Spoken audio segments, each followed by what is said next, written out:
I'll be right back. So FedEx 88 position Jenna at 15.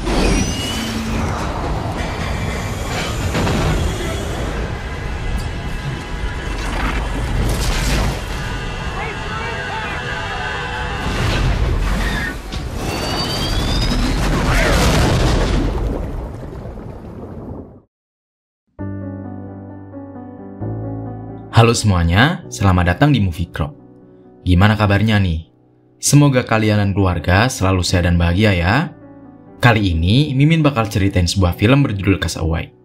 Film ini dirilis sudah cukup lama, yaitu tahun 2000. Disutradari oleh Robert Zemeckis dan dibintangi oleh aktor ternama, yaitu Tom Hanks. Film ini bercerita tentang seorang pria yang mengalami sebuah kecelakaan pesawat dan harus terdampar di sebuah pulau terpencil di tengah lautan. Dia harus bertahan hidup dan berusaha untuk kembali kepada keluarganya. Nah, gimana kisah dari film Castaway ini? Gak usah lama-lama lagi, langsung aja kita ceritain filmnya.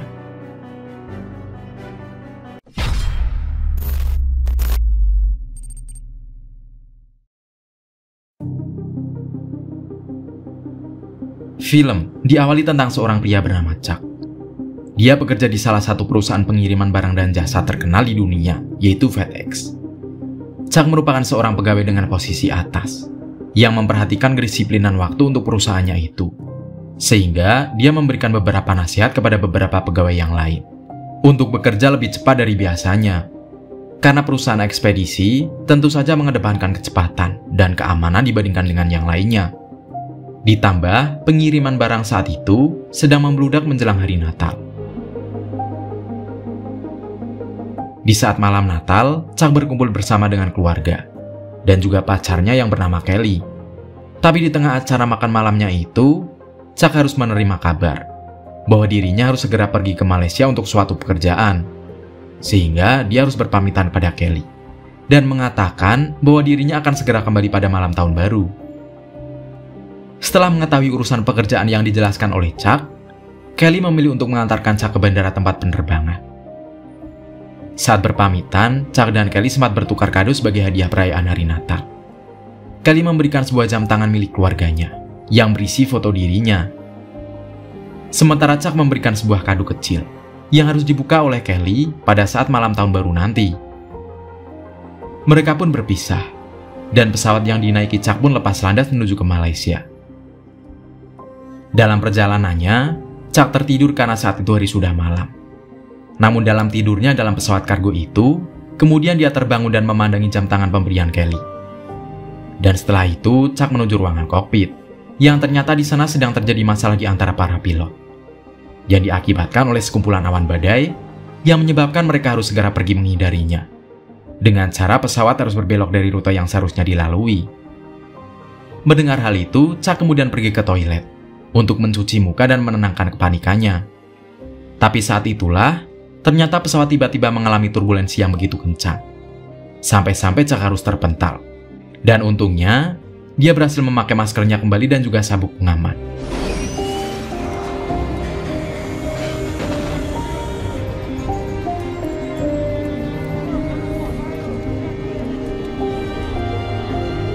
Sang pilot juga sempat memberikan pelampung dan perahu karet darurat, sekaligus berkata bahwa sepertinya mereka akan mendaratkan pesawat di atas air. Suasana di dalam pesawat terlihat begitu mengerikan saat itu. Sampai-sampai Chuck harus terpental. Dan untungnya sang pilot berhasil mengendalikan pesawat itu. Tapi nyatanya, ternyata pesawat itu harus mendarat darurat di atas samudra.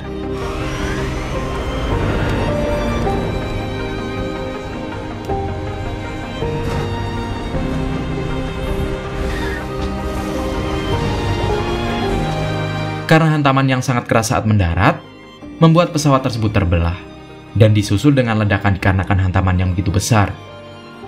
Perlahan pesawat mulai tenggelam. Chuck yang masih berusaha keluar dari sana juga ikut terbawa tenggelam masuk ke dalam samudra. Untungnya dia berhasil keluar. Dan Chuck yang sudah membuka perahu karet darurat itu kemudian terbawa ke atas permukaan air, terombang-ambing, dan untungnya dengan susah payah dia berhasil menaiki perahu itu. Dia pun menyadari bahwa ternyata pesawat yang dia naiki sudah hilang bersama sang pilot ke dalam samudera. Kini dia sendiri terombang-ambing di tengah badai yang terjadi.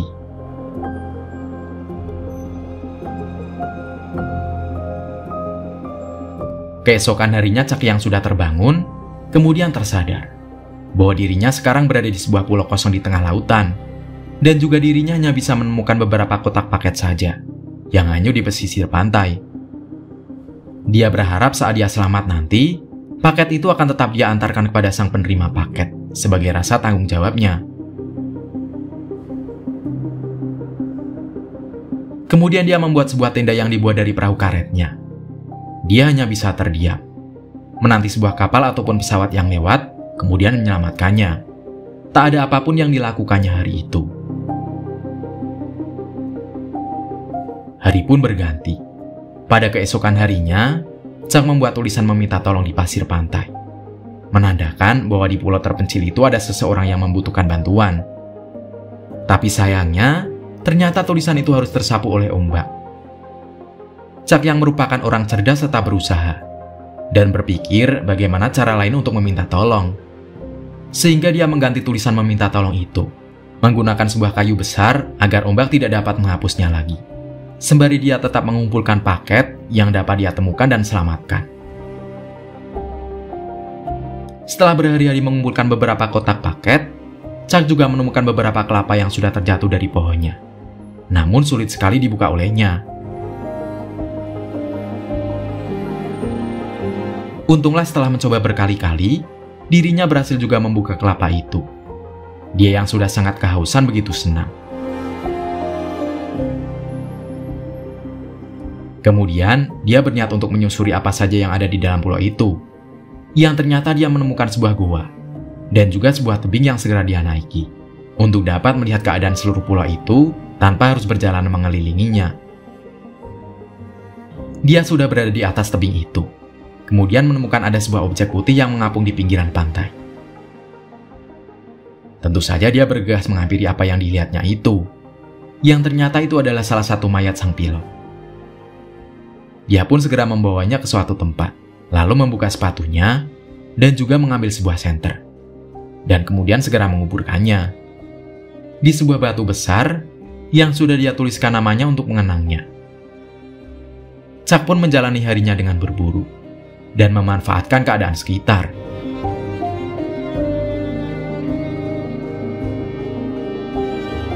Di saat malam, dia hanya bisa memandangi jam tangan pemberian kekasihnya itu, berharap bahwa dia dapat keluar dari pulau itu dan berjanji untuk segera menikahinya. Malam itu Chuck yang sedang buang air kecil di pinggiran pantai, kemudian menyadari ada sebuah sinar lampu dari arah kejauhan. Tentu saja Chuck segera mengambil senter. Tapi sayangnya, sinar senter yang tak begitu kuat membuat usahanya itu sia-sia saja. Tapi di sanalah saat pagi hari, Chuck yang masih melihat ada sebuah kapal dari arah kejauhan, kemudian memutuskan untuk segera belayar menggunakan perahu karet daruratnya itu. Dia mendayung dengan begitu semangatnya. Tapi ternyata sang ombak tidak memberikan izin kepada Chuck untuk pergi ke tengah lautan.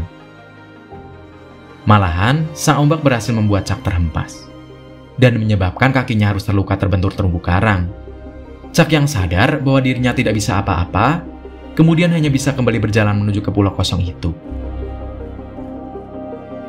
Tapi malamnya, ternyata terjadi badai yang cukup besar, menyebabkan Chuck mau tidak mau harus menginap di sebuah gua yang telah dia temukan sebelumnya. Dan keesokan harinya di saat dia sudah terbangun, dia kemudian memutuskan untuk membuka kotak paket, yang isinya ternyata ada bermacam-macam. Mulai dari beberapa dokumen, sebuah bola voli, gaun perempuan, dan juga sepasang sepatu ice skating. Dengan sepatu itulah, dia gunakan untuk menggunting atau memecahkan sesuatu. Dan setelah itu, dia kemudian tersadar bahwa dirinya harus membuat api unggun, agar dia tidak selalu memakan makanan mentah saja. Dengan menggunakan sebuah ranting pohon, dia berusaha seharian untuk membuat apinya itu. Namun sayangnya, dia terus-menerus gagal. Dan malahan dirinya harus terluka, diakibatkan oleh terus menggesek ranting pohon itu. Jelas, Chuck yang sudah tidak mempunyai harapan lagi, kemudian marah dan menendang segala barang yang ada di sekitarnya. Dia kemudian membersihkan lukanya dengan air. Dan juga setelah menenangkan emosinya, Chuck kembali lagi berniat untuk membuat apinya itu. Tapi ternyata di sana Chuck malah terfokus kepada bola voli yang sudah dia lempar sebelumnya. Bola voli itu bersimbah darah Chuck hingga membentuk seperti sebuah muka. Dia kemudian menggambar bola voli itu seperti layaknya wajah manusia. Dia yang sudah tenang, kemudian kembali lagi mencoba menyalakan api itu dengan cara yang berbeda dari sebelumnya. Yang untungnya, kali ini dia berhasil membuatnya. Tentu saja membuat dia begitu senang dengan apa yang telah dibuatnya. Sampai-sampai Chuck membuat api unggun yang begitu besar, dan juga merayakan keberhasilannya itu dengan menari. Chuck kemudian membakar kepiting yang sudah dia buru sebelumnya. Yang kali ini, dia begitu menikmati hasil makanannya itu. Dengan ditemani teman barunya, yaitu Wilson si bola voli, Chuck mengungkapkan perasaan bahagianya itu kepadanya, dan juga menjelaskan kenapa dirinya tidak bisa ditemukan oleh pihak berwajib. Dikarenakan dia berada jauh dari area lokasi pencarian, karena sebelumnya sang pilot berkata bahwa mereka harus merubah rute perjalanan yang diakibatkan oleh badai, sehingga para pencari pasti hanya mencari di sekitaran rute pesawat saja. Dia pun menjalani hari-harinya bersama dengan teman barunya itu. Di sana, di gua milik Chuck, dia menggambar semua apa yang dia inginkan dan lakukan, termasuk wajah kekasihnya, yaitu Kelly.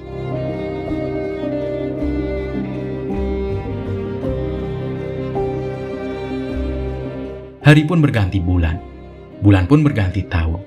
Hingga tak terasa, kini Chuck berada di pulau kosong itu sudah hampir 4 tahun lamanya. Kini penampilan Chuck sudah berbeda dari sebelumnya.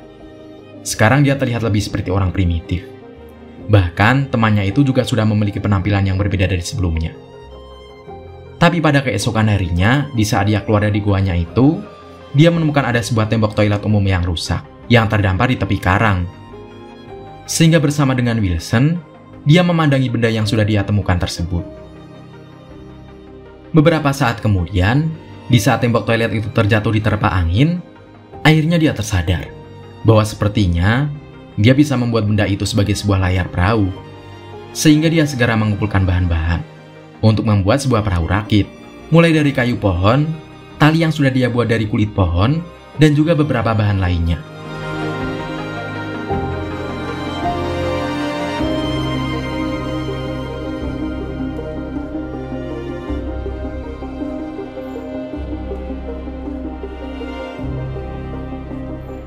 Dan setelah berhari-hari, akhirnya Chuck berhasil membuat perahu rakitnya itu. Setelah menyadari bahwa arah mata angin dapat membawanya ke tengah laut, akhirnya dia memutuskan untuk pergi, meninggalkan pulau kosong yang sudah ditinggalinya selama 4 tahun.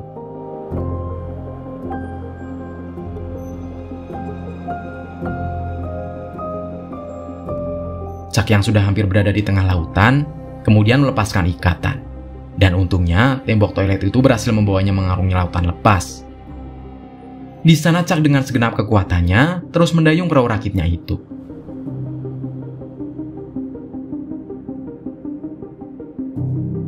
Sayangnya setelah berada di lautan berhari-hari, dia harus menghadapi sebuah badai yang begitu besar, membuat perahu rakit itu hancur berantakan.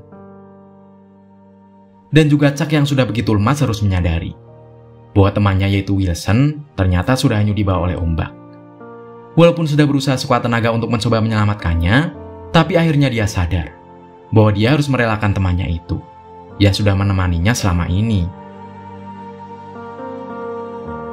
Chuck yang sedang menangis atas kepergian temannya itu, tanpa disangka membuat dirinya tertidur pulas di atas rakit di tengah lautan. Untungnya setelah terombang-ambing berhari-hari, dia menyadari bahwa ada sebuah kapal kargo yang melintas di hadapannya. Awak dari kapal itu melihatnya, dan kemudian menyelamatkan Chuck dari keadaan sekarat terombang-ambing di tengah lautan. Kini Chuck sudah kembali lagi bersama keluarga dan teman-temannya, dengan penampilan yang kini sudah berbeda. Bahkan setelah menghadiri acara penyambutan kepulangan dirinya, dia kemudian kembali berjalan menuju meja makan. Di sana ada seekor kepiting yang sudah dimasak dengan begitu enaknya. Dia juga melihat ada sebuah korek api yang gampang sekali dihidupkannya, membuat dia kembali mengingat tentang masa suramnya kala itu. Di mana pada saat itu, Chuck dengan susah payah membuat sebuah api kecil yang bertujuan untuk membakar hasil kepiting buruannya. Chuck juga masih memilih tidur di atas lantai dibandingkan di atas kasur yang lebih nyaman. Seakan-akan dia masih tidak percaya bahwa dia masih bisa kembali ke rumahnya. Pada suatu malam, dia memutuskan untuk pergi mengunjungi rumah Kelly, kekasihnya yang sudah lama dia tidak temui. Kelly menyambut kedatangan Chuck dengan begitu hangat penuh dengan kerinduan. Tapi sayangnya, setelah melepas rindu di antara mereka, akhirnya Chuck tersadar bahwa Kelly ternyata sudah mempunyai suami dan satu anak perempuan, yang membuat dirinya berkata bahwa seharusnya dia tidak pergi saat itu. Tapi Kelly kemudian memberitahunya bahwa dirinya masih menyimpan mobil milik mereka dahulu. Benar saja, mobil milik mereka masih tersimpan dan terawat di dalam sana. Sehingga akhirnya Chuck tersadar bahwa dirinya harus segera pergi dari sana. Namun setelah berpamitan, akhirnya Kelly tidak bisa lagi menahan perasaan yang sudah dia pendam selama ini. Kelly berlari mengejar mobil itu sembari memanggil nama Chuck. Chuck yang menyadari akhirnya kembali, dan mereka pun berpamitan lagi untuk yang terakhir kalinya. Mereka menyadari bahwa mereka sudah tidak akan bisa bersatu kembali selamanya. Kemudian, film pun berakhir.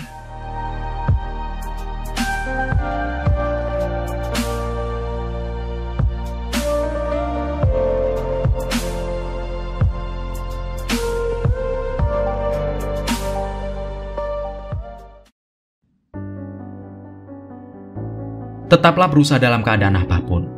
Percayalah bahwa dirimu dapat melakukan sesuatu yang mungkin kamu pikir tidak dapat melakukannya. Tetaplah bertanggung jawab pada tugasmu selagi kamu mampu untuk melakukannya. Dan tepatilah janjimu, walaupun kamu tidak tahu janji kita akan berakhir seperti apa. Nah, menurut kamu, pesan moral apa yang dapat kamu petik dari film ini? Dan seperti biasa nih, dari 1 sampai 10, berapa nilai yang mau kamu kasih buat film ini? Tulis pendapatmu di kolom komentar ya. Sekian cerita kali ini, semoga kalian suka dan terhibur. Makasih udah nonton bareng sama Mimin. Mimin pamit, dadah.